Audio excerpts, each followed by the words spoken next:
بسم اللہ الرحمن الرحیم۔ السلام علیکم ورحمۃ اللہ وبرکاتہ۔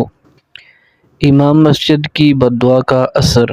ہر مسجد میں 3-4 افراد ایسے ہوتے ہیں، بلکہ لازمی ہوتے ہیں، کہ جو امام کے ساتھ مفت کی دشمنی پالتے ہیں۔ مسجد کا امام ہونا بھی عجیب منصب ہے۔ کوئی بھی شخص امام پر اعتراض کر سکتا ہے اور کوئی بھی ڈانٹ ڈپٹ کا حق رکھتا ہے۔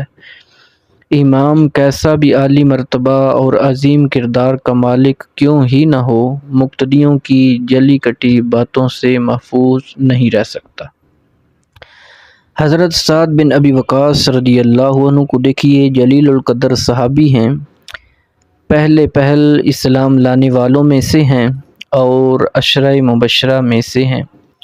رسول اللہ صلی اللہ علیہ وآلہ وسلم جنہیں اپنا ماموں فرما رہے ہیں، ان کے حق میں قرآن کی آیتیں نازل ہو رہی ہیں۔ واحد ایسے صحابی رسول ہیں جن کے لیے حضور سید عالم صلی اللہ علیہ وآلہ وسلم نے اپنے والد اور والدہ کو جمع کرتے ہوئے فرمایا، فدا کا ابی و امی، تجھ پہ میرے ماں باپ قربان ہوں۔ جن کے دل میں کسی مسلمان کے لیے بغض و حسد نہ تھا، مستجاب الدعوات تھے، رسول کائنات صلی اللہ علیہ وآلہ وسلم کی معیت میں تمام تر غزوات میں شریک ہوتے ہیں، رائے خدا کے پہلے تیر انداز ہیں۔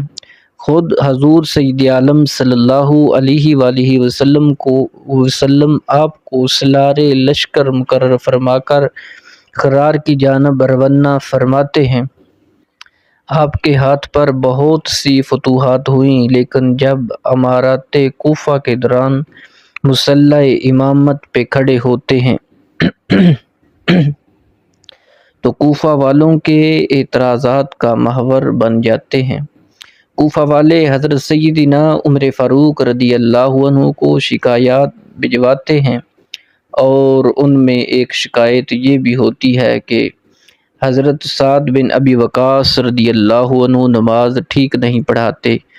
وہ شخص جس نے نماز اللہ کے نبی حضور سید عالم صلی اللہ علیہ وآلہ وسلم سے سیکھی، اس شخص کی نماز پر دیہاتیوں کا، بدو لوگوں کا اعتراض بالکل آج کل جیسے حالات کا منظر پیش کر رہا ہے۔ آج کے ائمہ نے نماز اگرچہ براہ راست حضور سید عالم صلی اللہ علیہ وآلہ وسلم سے نہیں سیکھی، مگر رسول کائنات صلی اللہ علیہ وآلہ وسلم کے اقوال سے، افعال سے سیکھی ہے، اور ان علماء کو نشانہ تنقید بنایا جاتا ہے۔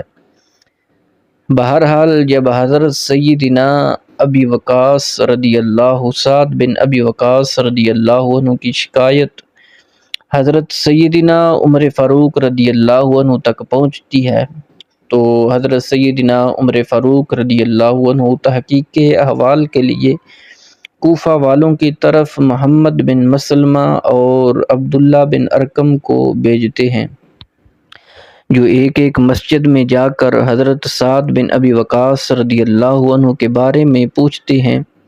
حیرت کی بات ہے کہ شکایات کوفہ سے چل کر مدینہ پہنچی، لیکن محمد بن مسلمہ اور عبداللہ بن ارقم جس سے بھی سوال کرتے ہیں تو جواب میں حضرت سیدنا سعد بن ابی وقاص رضی اللہ عنہ کی تعریف ہی سننے کو ملتی ہے۔ ایک مسجد میں جا کر پوچھا، لیکن کسی کی طرف سے کوئی اعتراض موصول نہیں ہوا۔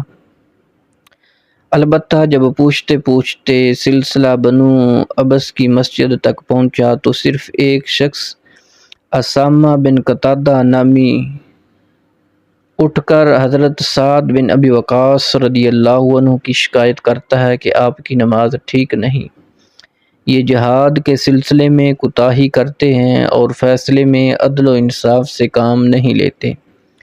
اعتراض کچھ بھی تھا، لیکن یہاں انتہائی قابل توجہ بات یہ ہے کہ شکایات کوفہ سے مدینہ بھیجی گئیں، لیکن کوفہ کی کسی مسجد میں ایک شخص کے علاوہ کوئی اعتراض کرنے والا نہیں ملتا۔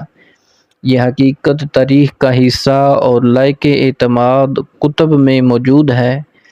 جانچ پڑتال کے دوران صرف ایک ہی ایسا آدمی ملا جسے حضرت سیدنا سعد بن ابی وقاص رضی اللہ عنہ پر اعتراض تھا، لیکن شکایات مدینہ بھجوائی گئیں اور یہ تاثر دیا گیا کہ اگر حضرت سیدنا سعد بن ابی وقاص رضی اللہ عنہ کو معزول نہیں کیا گیا تو فتنہ و فساد کا اندیشہ ہے، اور پھر حضرت سیدنا عمر فاروق رضی اللہ عنہ نے حضرت سعد بن ابی وقاص رضی اللہ عنہ کو معزول بھی کر دیا۔ اس حقیقت کے پیش نظر یہ کہنا ہرگز بے جا نہ ہوگا کہ بعض اوقات صرف ایک دو افراد یا مقتدیوں کو امام سے شکایت ہوتی ہے، لیکن ان کا پروپیگنڈا اتنا شدید ہوتا ہے کہ وہ دوسروں کو یہ باور کرانے میں کامیاب ہو جاتے ہیں کہ یہ شخص اس منصب کے لائق نہیں۔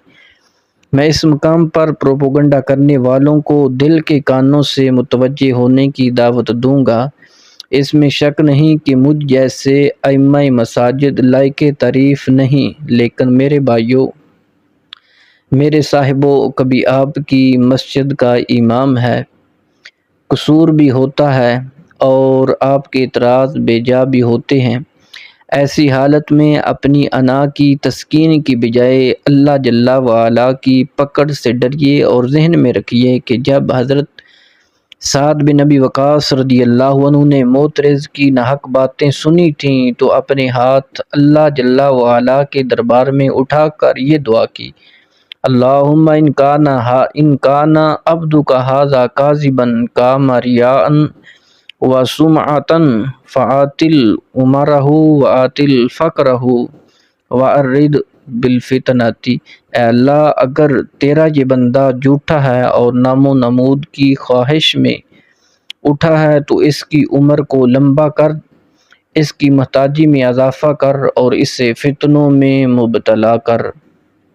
وقت گزرتا گیا، حضرت سیدنا سعد بن ابی وقاص رضی اللہ عنہ معزول بھی ہو گئے، پروپیگنڈا جیت بھی گیا، لیکن سعد بن ابی وقاص رضی اللہ عنہ کی دعا اللہ رب العالمین کے ہاں محفوظ رہی، اور پھر لوگوں نے دیکھا وہ شخص انتہائی بڑھاپے کو پہنچا، اس کی بویں آنکھوں پر گر چکی تھیں، راستے میں کھڑے ہو کر بھیک مانگتا، اور جب کوئی عورت سامنے سے گزرتی تو اس کے ساتھ چھیڑ خانی کرتا۔ لوگ کہتے، اے بوڑھے، تمہیں عورتوں کو چھیڑتے ہوئے حیا نہیں آتی؟ جواب میں کہتا، میں کیا کروں، مجھ بوڑھے کو سعد بن ابی وقاص کی بد دعا لگ گئی۔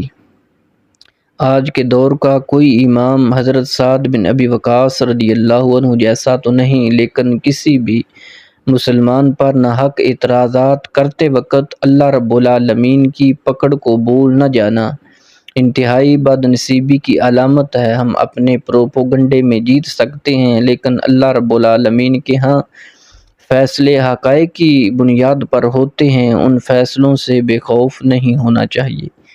اللہ رب العالمین کی پاک ذات ہمیں مساجدوں کے نظام میں بہتری لانے کی توفیق بخشے، اور مساجد کے امام، خطیب اور انتظامیہ میں سے ہر ایک کو اپنی ذمہ داری سمجھنے، اس سے حق المقدور نبھانے کی توفیق عظیم عطا فرمائے۔